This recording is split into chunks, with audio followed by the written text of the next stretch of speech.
বন্ধুরা, যখন আমাদের মন খারাপ লাগতো তোমাদের বৌদি ভাই আর আমার, তখন কিন্তু এই মাঠের মধ্যে আমরা চলে আসতাম। তো এখানে একটা শান্ত পরিবেশ, ঠিক আছে।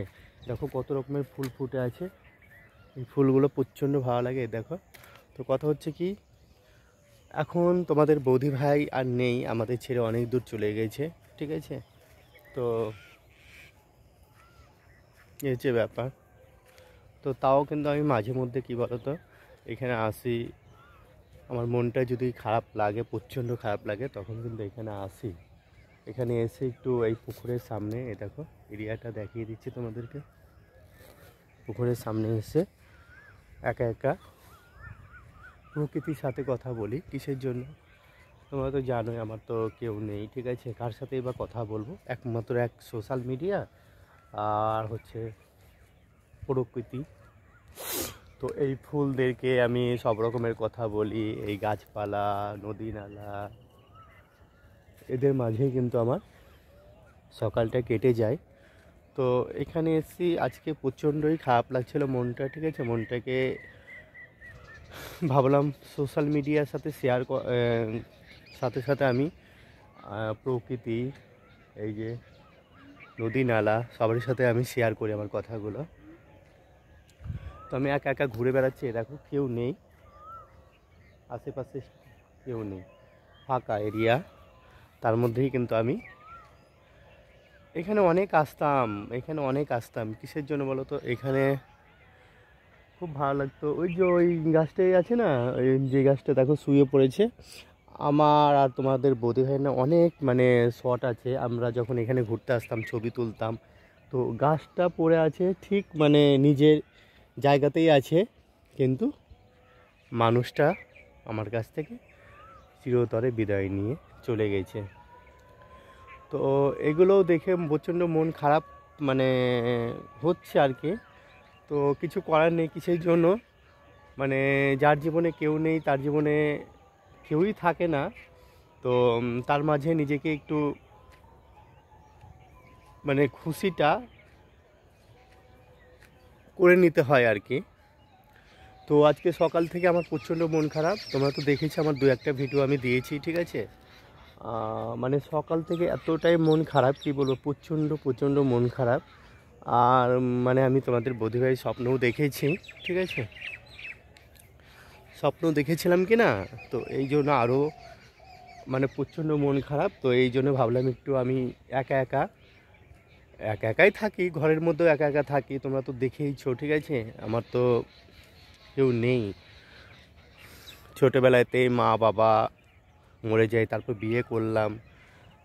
তো সে বউ মানে যমজ বাচ্চা হতে গিয়ে মারা যায়, ঠিক আছে। আমার প্রত্যেকটা ভিডিওই তোমরা দেখতে পাবে, ঠিক আছে। তোমরা যদি কেউ নতুন দেখে থাকো, অনেকে কমেন্ট করো যে দাদাভাই কী হয়েছিল বৌদি ভাইয়ের। তোমরা যারা যারা নতুন দেখছো বা নতুন যদি হয়তো এই ভিডিওটা নতুন দেখছো, তারা অবশ্যই মানে পিছনের ভিডিওগুলোতে যাবে, দেখবে অনেক ভিডিও আছে। আমি যাই করি না কেন, একটু একটু যাই করি না কেন, সেই সব ভিডিওগুলো কিন্তু আমি তুলে ধরি। কিসের জন্য?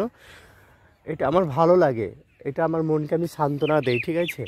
এই আমার যে একাকিত্ব জীবনে দেখো কতটা সুন্দর এরিয়া, কতটা সুন্দর। আমি তোমাদেরকে করে দেখিয়ে দিই আরেকবার। এই দেখো কতটা সুন্দর। তো এটা পুরো মাঠের মধ্যে, ঠিক আছে। এ দেখো এখানে এসে মানে আমরা অনেক আমাদের বাড়ি থেকে তো অনেকটা দূর, মোটামুটি এখান থেকে আমাদের বাড়ি হচ্ছে 15-20 মিনিট যেতে লাগে। তো এইখানে এসে আমরা স্নানও করেছি, ঠিক আছে। সেই সব কথাগুলো মনে পড়ছে আর কি। দেখো এখন কি হয়ে গেছে, এখন আর স্নান করে না কেউ।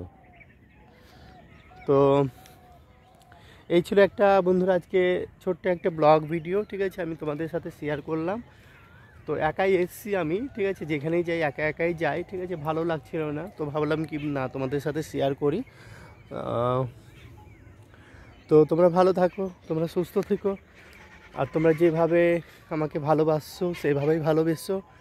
আমি তোমাদেরকে খুব ভালোবাসি। মানে কিসের জন্য বলো তো? সোশ্যাল মিডিয়া যদি না থাকতো তাহলে কিন্তু আমি মনে হয় না এরকম থাকতে পারতাম, মানে আরও অন্যরকম হয়ে যেতাম, ঠিক আছে। এই যে কান্নাকাটি করি, এই যে একাকিত্ব জীবন, ঠিক আছে, আর মনে হয় না আমি পারতাম। তো যাই হোক, আমার ভালো লাগে না, আমার মানে তোমাদের বৌদি ভাইয়ের জন্য প্রচণ্ড এই বুকে কষ্ট হয়। আমি কষ্টগুলি তোমাদের সাথে শেয়ার করি, সবই শেয়ার করি তোমাদের সাথে, A to Z সব শেয়ার করি। যেটুকু আমার কষ্ট হয়, আমি কান্না করলেও সেটা আমি সোশ্যাল মিডিয়াতে শেয়ার করি, ঠিক আছে। তো যাই হোক, আমার জীবনটা এরকম। আমি চাই না আমার জীবনের মতন কোনো বন্ধু বা আমার আত্মীয় পরিজন বা বন্ধুবান্ধব আমার এরকম হোক আমার মতন। আমি একাকিত্ব জীবন যাপন করছি, এতটা কঠিন, এতটাই মানে খারাপ জীবন যাপন। কিসের জন্য বলো তো? আমার যদি কিছু হয়, কেউ দেখার নেই যে কটা ভাত রান্না করে দেবে। আমি তো ভাত একদিন রান্না করি, দুদিন খাই, তার মধ্যে যদি ভাত না থাকে, রান্না করতে ভালো লাগে না, খেতেও ভালো লাগে না, ঠিক আছে, কিছুই ভালো লাগে না আর কি। দেখো, তো এরকম জীবন যেন কেউ না পাক আমার মতন, ঠিক আছে। আমি প্রচণ্ড মানে কষ্টে থাকি, প্রচণ্ড কষ্টের জীবন, ঠিক আছে। এই যে আমি কথাগুলো বলছি কিনা মনে হয় কান্না করি, এমন অবস্থা। তো যাই হোক, এরকম ব্যাপার। তো তোমরা ভালো থেকো বন্ধুরা, তোমরা সুস্থ থেকো, ঠিক আছে। তোমরা ভালো থাকলেই কিন্তু আমি ভালো। এই ভিডিওটা শেয়ার করতাম না, কিন্তু এখানে এসেছি যখন, দু একটা রিলস ভিডিও করলাম, তোমাদের দিয়েছি দু একটা রিলস ভিডিও, আর এই লং ভিডিওটাও দিলাম, ব্লগ ভিডিওটা। তো তোমরা যারা যারা নতুন দেখছো, তারা তারা অবশ্যই আমার পাশে থেকো, ভালোবাসো, আমিও ভালোবাসি সবাইকে। কথা হচ্ছে কি, সোশ্যাল মিডিয়ায় যদি না থাকতো, আমাদের মতন যারা হতভাগা আর কি, একাকিত্ব জীবন যাদের কেউ নেই, তারা হয়তো কি হতো জানি না। তো ভালো থাকবে, সুস্থ থাকবে, তোমরা ভালো থাকলে কিন্তু আমি ভালো। আজকের মতন বাই বাই।